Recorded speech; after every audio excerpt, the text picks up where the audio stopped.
All right, ladies and gentlemen, welcome back to the channel. Today, we're going to be talking about the Pittsburgh Steelers. And what's crazy is, man, they're putting up 16 points per game, but some way, somehow, they are 5-3. Matt Canada, Kenny Pickett, Mike Tomlin, all of them are saying the same thing. We just want to keep stacking momentum. We just want to keep winning. And I did like Matt Canada coming down onto the sidelines for the first time since he was like the interim coach back in college. It's crazy how this team is 5-3. They're putting up 16 points per game. The year is 2023. In some way, somehow, that defense is so good. Situationally, fourth quarter, they are so good that they're 5-3. And I like the rest of their schedule. I know they're in the most difficult division in probably the NFL. But what I loved that I saw against Tennessee were 4 drives with 10 or more plays on 8 meaningful possessions. All right. More importantly, they averaged 5.5 yards per carry with Jaylen Warren and Najee Harris. Keep in mind, this is a team that is 24th in the National Football League in total rushing yards per game. Why? Why were they more successful with longer possessions, longer drives last Thursday against Tennessee? Well, they averaged 5.4 yards per play on first down. That's going to be the difference maker. They're 3-0 this season as well when they have 0 turnovers. And keep in mind, last year in the second half of the 2022 season, they went 7-2. In fact, they also averaged 146.2 yards per game. So we're going to break it all down for you guys because you're playing my Green Bay Packers, so enjoy that victory. I don't want to get too far ahead of myself. I would love a nice Packers loss and a Steelers win. But before we get into it, if you guys are new here, be sure to hit that like button, hit that sub button for daily NFL content. I try to post at least one Steelers video every single week, so thank you guys so much for all the love you've been blessing me with all season, all off season. If we could try and get this video to 250 likes, that would mean the absolute world to me. So Broderick Jones, huge move.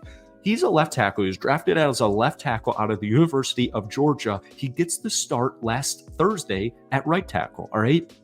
What I loved about him was his quote. He's not satisfied with a season-high 166 rushing yards versus the Titans. He said this quote, "I came from Georgia. I want to be 200 plus every time." Jaylen Warren was actually the leading rusher this past Thursday against Tennessee. I mean, Jaylen Warren's a freaking stud, but Najee Harris was a beautiful 1-2 punch duo. This is something we talked about something I talked about the entire offseason on this channel. Like, look, dude, I have Jaylen Warren and Najee Harris.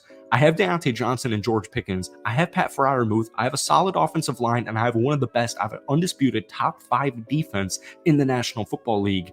This is a 10-plus win team. Now, I personally had them around 12 or 13 wins, and that probably isn't going to happen. But there are a lot of positives that I've been seeing in the last couple of weeks, more specifically in that last win. Now, we want to see consistency. That's the most important part because it's the second half of the season. Seeding matters. They don't necessarily have to be pretty wins. I would love a game with over 400 yards because they haven't had one since 2020, and that is just unacceptable. But guys like Jaylen Warren are going to go a long way. 0.32 missed tackles forced per attempt this season. That's first among all running backs in the National Football League. So when we take a look at that last victory, I mean, they were just solid, man. I know they only had 326 yards of offense, but they were 6 of 12 on third downs. I know Kenny Pickett only threw for 160 yards, but that 166 rushing number is only going to help Kenny Pickett. And we have to keep in mind, I loved the quote that I saw from Najee Harris, like, you know, it's okay to play bad and it's okay to be upset about playing bad, but you got to harness your emotions and you got to just be better, pretty much is what he's getting at. You just got to be better. You know, George Pickens, the worst game he will ever have in the National Football League. 5 targets, 2 catches, -1 yard. The thing is this, the Pittsburgh Steelers, with this rushing attack, right? Keep in mind, Jaylen Warren, 11 carries for 88 yards. I'm not a mathematician, but that's pretty easy math. That's 8 yards per carry right there. Najee Harris, 16 carries, 69 yards and a touchdown, including a 25-yarder. Jaylen Warren had a 22-yarder. Najee Harris averaged 4.3 yards per carry. This is only going to help Kenny Pickett. Now, Kenny Pickett in that last victory went 19 to 30, 160 yards and a touchdown, but they're still scoring touchdowns when they need to. And that's why I want to recircle back to the whole situationally, I mean, the defense is just impeccable. It's a great defense. It's a phenomenal defense. They're without Minkah Fitzpatrick, one of the best in the business. They're just so deep. They're so talented. No, they're winning single-handedly football games. Think to that Cleveland Browns game earlier in the season.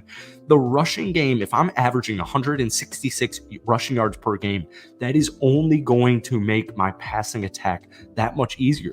Because if I'm averaging 5.4 yards per play on first down, that completely opens up the playbook. Completely. Now, there are things I do not love, like Allen Robinson. We got to get this guy going. I know he's not the same athletic guy. I know he doesn't have much speed anymore. Get him going in the red zone. I cannot have another game where he catches 1 or 2 balls for 10 yards. It just doesn't work for me. Calvin Austin, 0 catches, 1 target. These are guys I need to see Matt Canada implement more into the offense. But Deontay Johnson, his first touchdown in like 166 catches or 150 catches, 7 catches, 90 yards and a touchdown. I mean, it was absolutely the difference maker, considering George Pickens had that easy touchdown, that toe tap. You got to get both feet in. He knows it. We know it. Everybody knows it.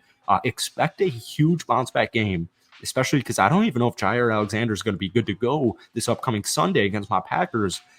Watch out for George Pickens this upcoming game because I think he's going to absolutely feast. I'm not a betting man, and this is certainly not betting advice, but if I was a betting man, I'd be hammering whatever that over is. Just keep stacking momentum. That's the whole point of this video, man. I get it. Trust me, man. I understand it. I've watched every single Steelers game this season, and sometimes I watch, I'll watch like a random football game, like the Atlanta Falcons with Desmond Ridder, back when Ridder was still the starter. I'll watch him put up like 402 yards in it. Then I'll watch the Steelers game. It's just frustrating. And I understand it, but still, man, at the end of the day, you're 5-3.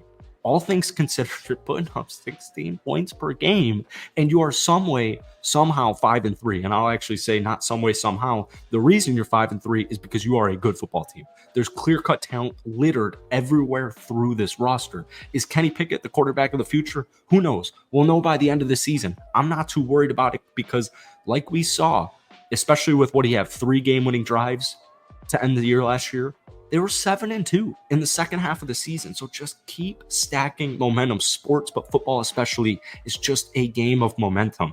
Get everybody's confidence up. Head into the playoffs. You got some big-time matchups. Take down the Ravens. Take down the Bengals. Just get into the playoffs. Keep building that offense. The defense is going to keep doing its thing. And yeah, you'll be perfectly fine. So I understand, man. I get it.